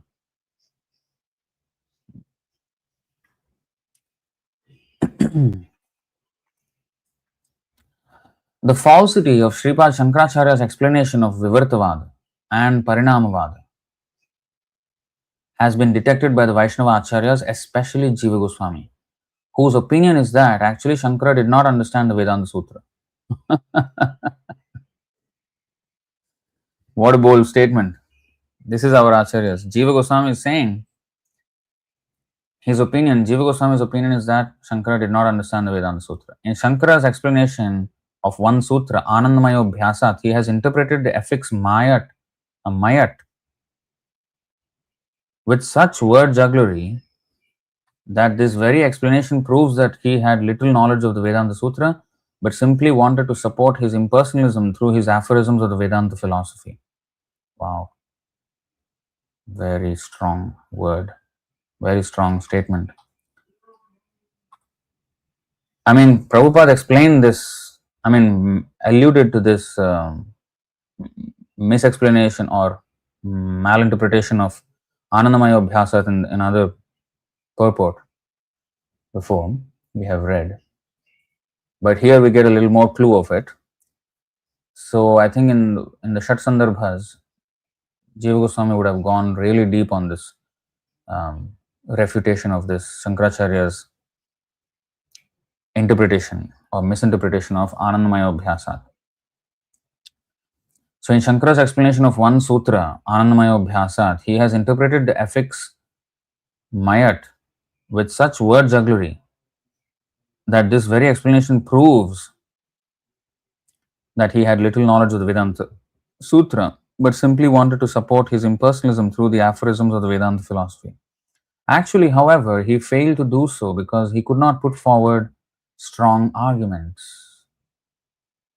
In this connection, Srila Jiva Goswami cites the phrase Brahma Puchham Pratishtha, Taittiriya Upanishad 2.5, which gives Vedic evidence that Brahman is the origin of everything.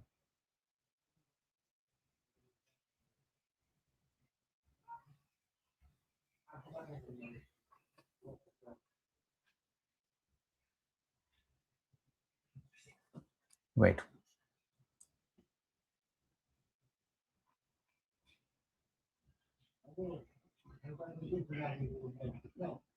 So we should not underestimate the six Goswamis, of whom the Jiva Goswami, the youngest of them all,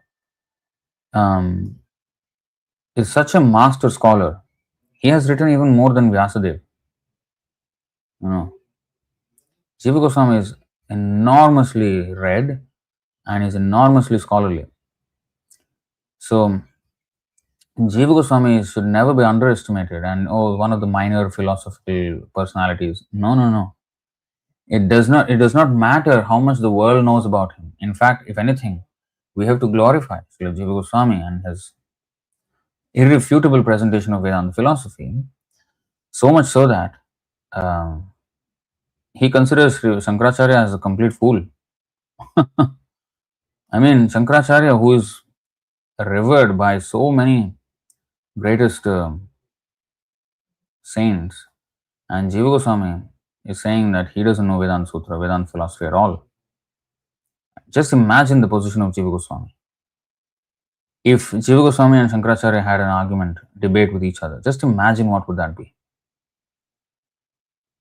The absolute pulverization of Shankaracharya's philosophy would be glorious to watch. And that is actually what is happening.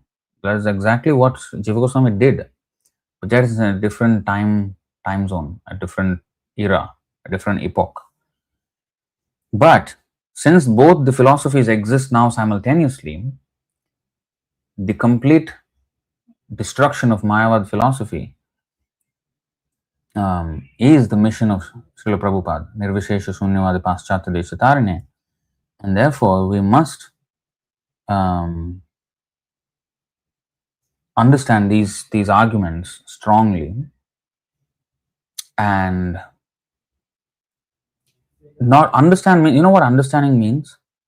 Understanding means even if you are speaking to a person who is not very knowledgeable in Vedanta philosophy, but who is strongly of the impersonal idea, we should be able to put forward these arguments in layman's language as well and break their philosophical inconsistencies and show them how this is defective and our philosophy is the best. Not just claim that ours is the best. If we claim ours is the best, as they say, extraordinary claims require extraordinary evidence. So if we make such an extraordinary claim that ours is the best, we should be able to present the extraordinary evidence as well. There is enough evidence. It's not that there is not. But we have to become, what I'm saying is we have to become good recipients of this knowledge and fully digest the whole conception, the whole philosophical points herein, so that we will be able to articulate in any language according to the other party who is opposing us. And in that way, we have to completely pulverize this nonsense that is going on in the world in the name of, impersonalism. Oh, everything is okay, this and that, and ultimately the power, the universe. People are talking nonsense. We have to absolutely pulverize that.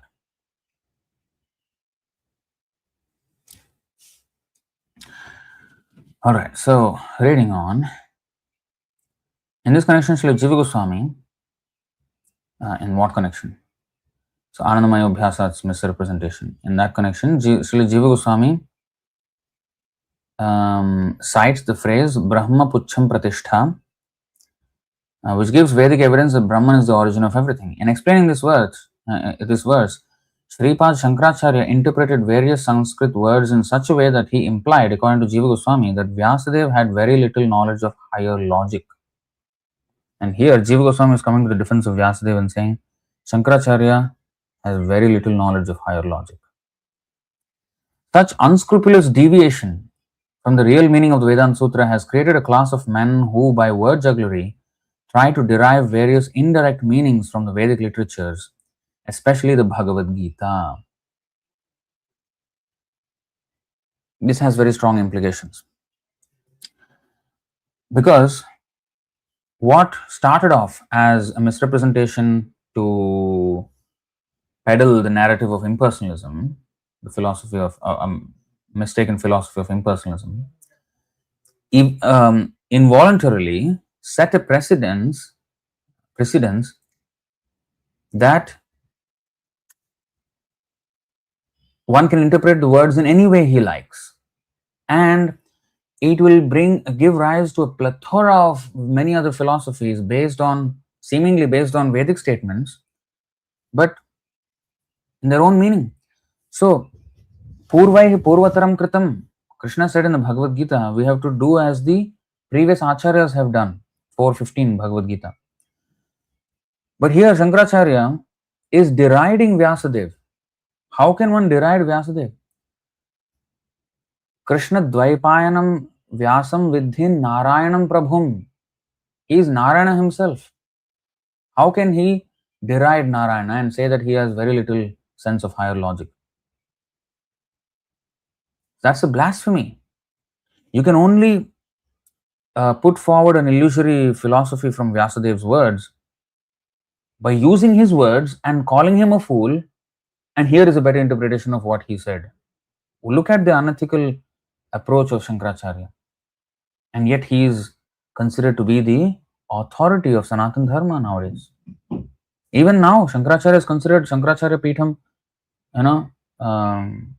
is the so-called de facto leader of Hinduism. We should dismantle that with philosophical refutation. Pulverization. They have to accept Chaitanya Mahaprabhu's movement as the authority of Sanatana Dharma. Gaudiya Vaishnava philosophy, Gaudiya Vaishnava Siddhanta should be the topmost. And that is the prediction of Bhaktivinoda Thakur. He predicted that that would happen. So we have to serve that cause. It is our good fortune to be in that mission, to serve that mission.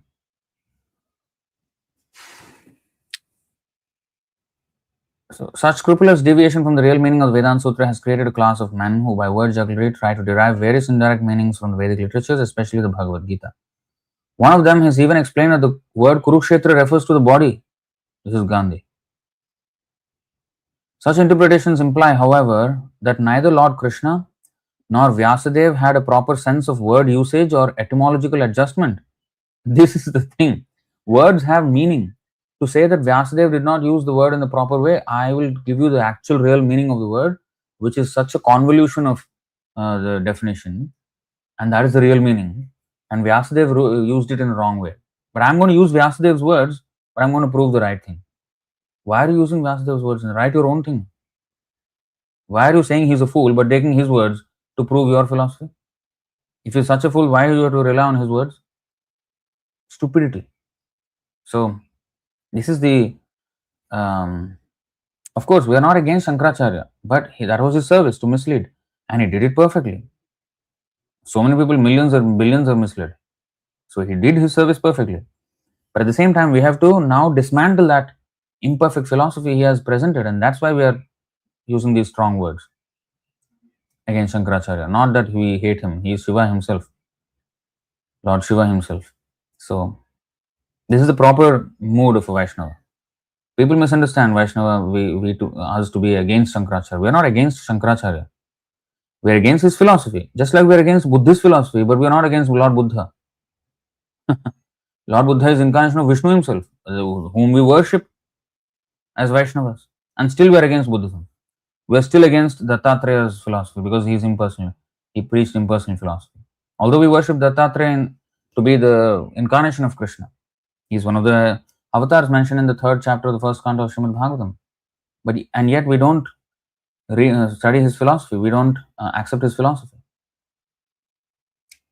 So we are not against Shaivites or Shankaracharya. No. We are against everything that is bhakti, which is the real philosophy. Bhaktyamam abhijanat. If you want to understand Krishna and ourselves, we have to go through bhakti. That is the only way. Every other thing is a distraction.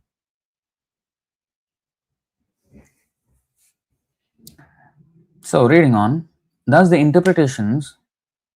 So you see, Lord Krishna's Bhagavad Gita is also misinterpreted. Kurukshetra means body. Where did he get that thing? So in this way, misinterpretation is going on. So if Kurukshetra means body, that means Krishna did not know how to use words. So this is the nonsense. To say that God does not know how to use words, I know how to use words. So thus the interpretations lead one to assume that since Lord Krishna could not personally sense the meaning of what he was speaking, and Vyasadeva did not know the meaning of what he was writing, Lord Krishna left his book to be explained later by the Mayavadas. Such interpretations merely prove, however, that their proponents have very little philosophical sense. Instead of wasting one's time falsely deriving such indirect meanings from the Vedanta Sutra and other Vedic literatures, one should accept the words of these books as they are. In presenting the Bhagavad Gita as it is, therefore, we have not changed the meaning of the original words. Similarly, if one studies the Vedanta Sutra as it is, without whimsical and capricious adulteration, one can understand the Vedanta Sutra very easily. What is capricious? Sinful, deceptive, I think. Let me define capricious.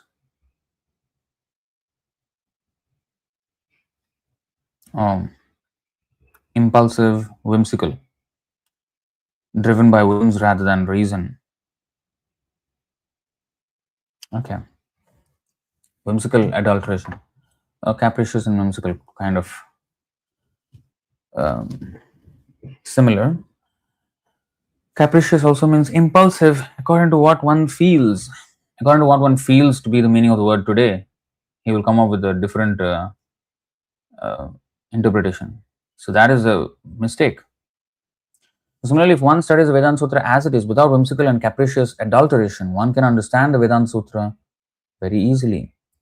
Srila Vyasadeva therefore explains the Vedanta Sutra beginning from the first sutra, Janmadhyasya Yataha, in his Srimad Bhagavatam.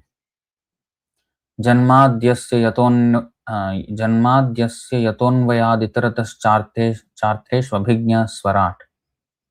I meditate upon him, Lord Sri Krishna, the transcendent reality, who is the primeval cause of all causes, from whom all manifested universes arise, in whom they dwell, and by whom they are destroyed.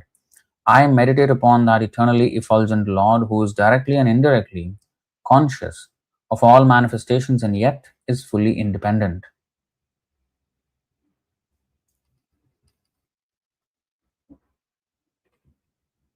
So that's the meaning of the first line. So that's the original commentary. What is original commentary?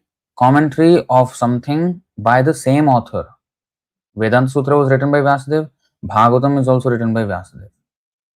Arthoyam Brahma Sutranam Bharatartha Vinirnayah.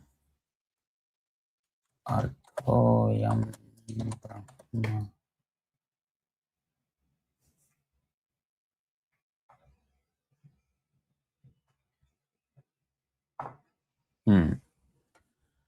Madhya 25.143 and 144.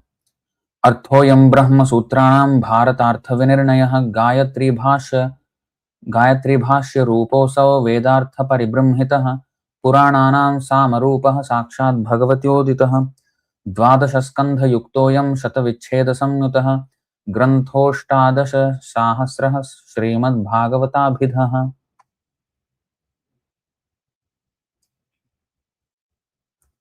You see, Abhidha Vritti means a dictionary definition. Abhidha means named. So that's the name. That is the definition of Bhagavatam. The meaning of the Vedanta Sutra is present in the Srimad Bhagavatam. Actually, that's what I really wanted to show. So the full purport of the Mahabharata is also there. The commentary of the Brahma Gayatri is also there and fully expanded with all Vedic knowledge. Srimad Bhagavatam is the supreme Puran and it contains and composed by Vyasadeva and 12 cantos, 335 chapters and 18,000 verses. Supreme Purana. So it is the meaning of Vedanta Sutra is present in Bhagavatam. So it is the original commentary. Natural commentary. Natural commentary is when the author of the original work comments on his own work. So that is a natural commentary. So Bhagavatam is actually a natural commentary on the Vedanta Sutra. There is no need of any other commentary. But still, if it is needed according to the time and circumstance, then Acharyas would present. Because the same philosophy can be explained in many, many ways, in many, many forms. The same conclusion. So the Vaishnava Acharyas are expert at that.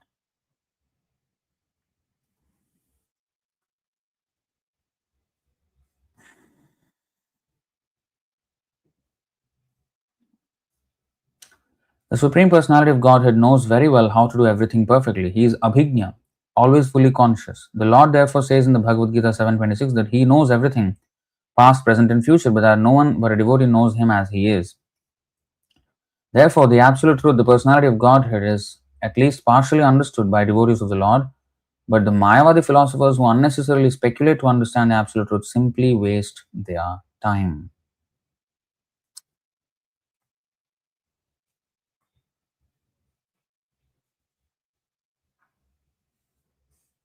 Nidana. Very interesting. Basic principle. Nidanavit means expert in diagnosis. A person who is expert in diagnosis.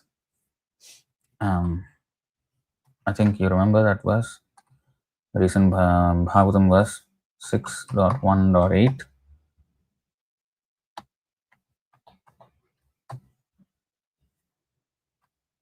Nidanavit is translated as one who is expert in diagnosis. Vit means one who knows or one who is expert. So Nidana here is mentioned as diagnosis. So the diagnosis here, Nidana means basic principle. So if we know the basic principle, then we know how to apply it in different contexts and find out the cause. So when we see the different applications of it, we can trace it back to the original principle. And this is called diagnosis. We should know the thing inside and out, the cause and effect, everything we have to know. Basic principle, Nidana. So anyway, I think from here we will continue in the next session. Pranava se Mahavakya Vedar Nidan Ishvara Swarup Pranava Sarva Vishwadham. So anyway, we will go through the Omkara in the next session. So I hope that was helpful in understanding a little more in detail about the Vedanta philosophy, the refutation of the Shankaracharya's postulations, and the refutation of Vaishnavacharyas like Baladev Vidyabhushan and Jiva Goswami, and Ramanujacharya, Green Bird, Green Tree, Vishishtadvaita, Taittiriya Upanishad, Yato va imani bhutani jayante, and that full sutra. So all of that is very useful and very essential, in fact, not just useful, it's essential for us to build the philosophy in our hearts so as to protect our bhakti. And not just protect, don't be always in the defensive. We have to be on the offensive. We are learning to be Krishna conscious, not to just defend ourselves against Maya's onslaught and protect our devotion. No. We have to attack Maya. We have to be on the offensive against Maya. That means we have to actively change other people's illusion as well. We have to break their fortress of illusion and build the palace, the temple of Krishna in their heart. So we have a demolition business to do and we have a construction business to do. We have to demolish the fortress of illusion in their heart that is not allowing them to worship the Lord and build the temple in their heart. So to break their fortress, we have to have ammunition. We're not just going to build our fortress or our temple with strong walls, but we have to build a temple everywhere. We have to usurp the land of the temple, of the fortress, and build a temple upon it, figuratively speaking, in the heart of everyone. So for that, we have to actually destroy those fortresses of illusion. So for that, we have to have strong ammunition, and Shastra means Shastra. Shastra means weapon. And our Shastra is our weapon. Sango Pangastra Parshadam. Of course, the devotees of the Lord are his weapons, Chaitanya Mahaprabhu's weapons, but also Shastra is his weapon. And devotees means what? They speak on the authority of the Shastra. Shas Dhatu. Dhatu means the root word is Shas, means to control. By weapon, one can control. By scripture, one can control. So scripture is also a weapon. We should not weaponize scripture to wrong ends, but scripture itself is a weapon to cut off the knots of illusion or destroy the fortress of illusion. So we have to be on the preaching means to be on the offensive. To protect oneself against Maya, one has to be on the offensive. As they say, offense is the best defense. When you offense is the I'm not talking about committing offenses. That is not the thing we're talking about. Offense means attack. Attack is the best defense. So we have to attack Maya. We should not just defend ourselves against Maya. We have to attack Maya and destroy her fortress. So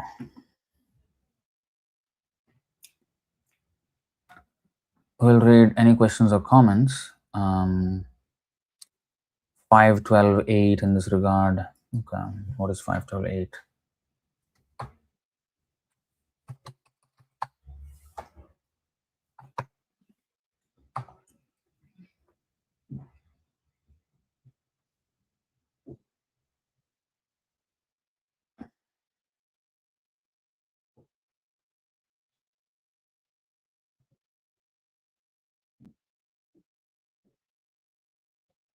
Well, this is not the highest philosophical point, but that is the destination of our bodies. So, um,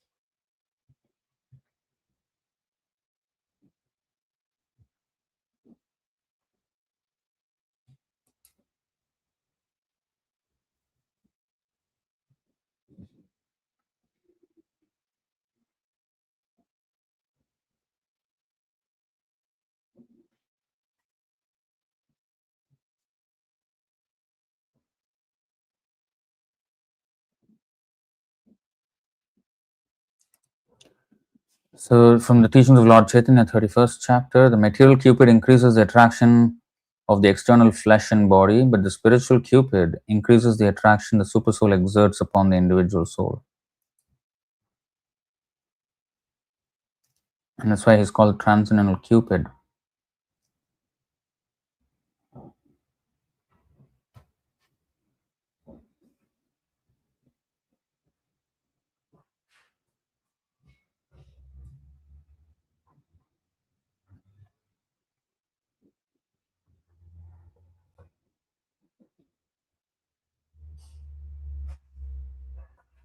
Paramatma Sandarbha Anuchhed 76 and 77. Okay.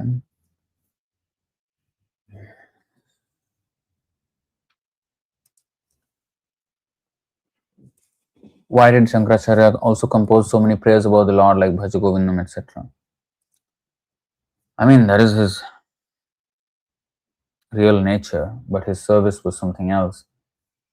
Just like Yamaraj is a pure devotee, but his service is to punish the sinful.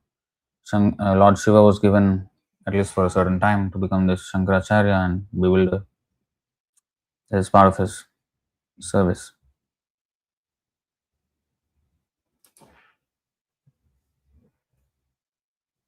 Why is it said that even an advanced devotee can easily be bewildered by reading the Mayavad philosophy? Yes. So Shiva himself says that in the 7.110 purport, you can go and see. Lord Shiva, he actually says that even a patityam jnaninamapi. So even the most learned will fall down, even the devotee will fall down. Because he's so expert in his illusory descriptions, twisting of Vedic philosophy, that it is so, and is presented in such flowery language and such seeming erudition that it is very attractive. So unless one is very, very strong in, Krishna Bhakti, he cannot. But the warning is so extraordinary that we should not consume that philosophy. To warn us so strongly that even a pure devotee can fall down. But we know from Bhaktisiddhanta Saraswati Thakur's life, he actually studied Mayavad philosophy very, very, very deeply because he wanted to overmaster it, master it more than the Mayavadis themselves. And he studied the Vaishnavacharya's refutations of it as well, minutely, elaborately. So when we study Mayavad philosophy, when I'm saying that we should understand, one second. When I'm saying we should understand these points very minutely, what I'm saying is we should understand these points with the protection of the pure devotee's explanation. That's why we are reading Mayavad philosophy right now, but given to us by Srila Prabhupada. So he is protecting us from all the misinterpretations and the misleading statements of Shankaracharya, and he's giving us the true meaning, and he's giving us the refutation as well. But if we just read his version, we don't even know how to refute. So when Prabhupada explains it, pure devotee explains it, then because of his explanation we will be protected. because he refutes the points for us. Because we don't have the capacity to do so. How do we know all these Upanishadic statements from Taittiriya Upanishad, this and that? How would we know? What is the answer for which statement? Shankaracharya says one point, where is the evidence to counter this? But the Acharyas have, elaborately presented the evidence. So Srila Prabhupada is quoting some of that evidence to strengthen our understanding of it. So when we hear it from a pure devotee, then it becomes very, very potent.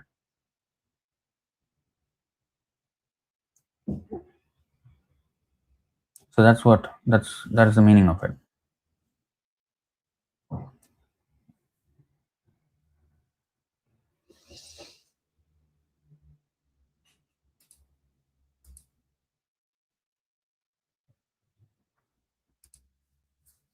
So Prabhu, on the flip side, what does it take for a Mayavadi who is already deeply convinced in the flowery language to become a devotee?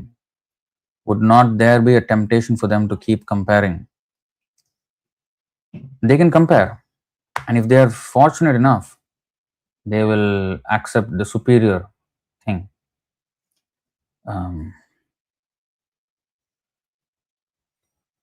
So if one has to, classic examples are Shukadeva Goswami and the four Kumaras who became devotees. Prakashananda Saraswati was Mayavadi, became devotee. Sarvabhauma Bhattacharya, so entrenched in Mayavad philosophy, became a devotee. So there have been examples of such Mayavadis who became impersonalists, who became devotees, and I think by Krishna Katha is so powerful.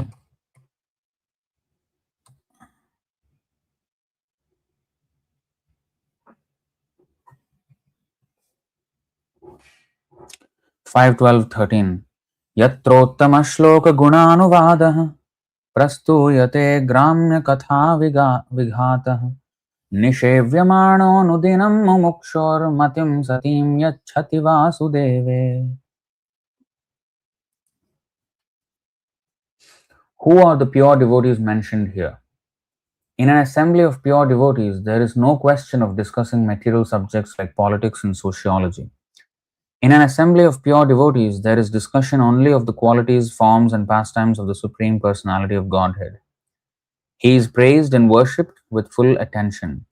In the association of pure devotees, by constantly hearing such topics respectfully, even a person who wants to merge into the existence of the Absolute Truth abandons this idea and gradually becomes attached to the service of Vasudeva. And this is what happened with Sarvabhauma Bhattacharya. So we should study the philosophy, the presentation of Chaitanya Mahaprabhu, how he presented it to Sarvabhauma Bhattacharya. And actually that's what we're doing here right now. Of course, we have not gone into, I think, every single argument. For example, there has been this pointer towards the misinterpretation of Anandamayo Abhyasat Sutra. And apparently there was a lot of word jugglery by Shankaracharya, but we are not exactly presented that evidence so far. I don't know if it is presented in the future somewhere, but I do have the Vedānta Sutra in the library. The two yellow books you see there and the blue book beside it. The two yellow books are Vedānta Sutra, part 1, part 2, and the blue book is another rendition of the same Vedānta Sutra. According to Baladev Vidyabhushan's commentary, there are two different renditions by two different devotees. That blue one is by Bhanuswami. That two-part series is by, I think, Kushakratha Prabhu, Prabhupada's disciples. Now, I have kept there as if I have to refer to some sutras and where they are, and if I have to see, okay, what is the explanation on this on any particular point. So as a reference, I've kept it there. So anyway, in the Shat Sandarbhas, Jiva Goswami refutes in many places. In Tattva Sandarbha, there is a brief refutation of the entire Mayavad philosophy. Makes Shankaracharya look like a fool, absolute fool. And then I think he goes on further in the Paramatma Sandarbha, and I think in many other parts of the Shat Sandarbhas. So anyway, we have to hear it from the Acharya, and if they hear the superior arguments and if they are sincere, they will be able to accept this superior philosophy.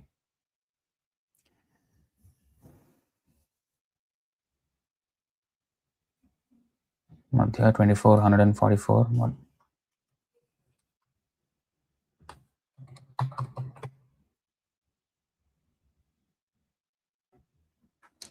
Mukta api leelaya vigraham kritva bhagavantam bhajante. Even a liberated soul merged in the impersonal Brahman effulgence is attracted to the pastimes of Krishna. He thus installs a deity and renders the Lord's service. This is a quotation from Shankaracharya's commentary on the Narsimha Tapani Upanishad. Yes, this is part of the 61 explanations. So, yeah, so this is given by him as well. All right, I think I will stop it there. Thank you very much. Shri Chaitanya Mahaprabhu ki jai. Shri Jiva Goswami ki jai. Baladev Vidyabhushan ki jai. Shri Prabhupada ki jai. अनंत कोटि वैष्णव वृंद की जय। निताय गौर प्रेमानंद। हरि हरि बोल। हरे कृष्ण।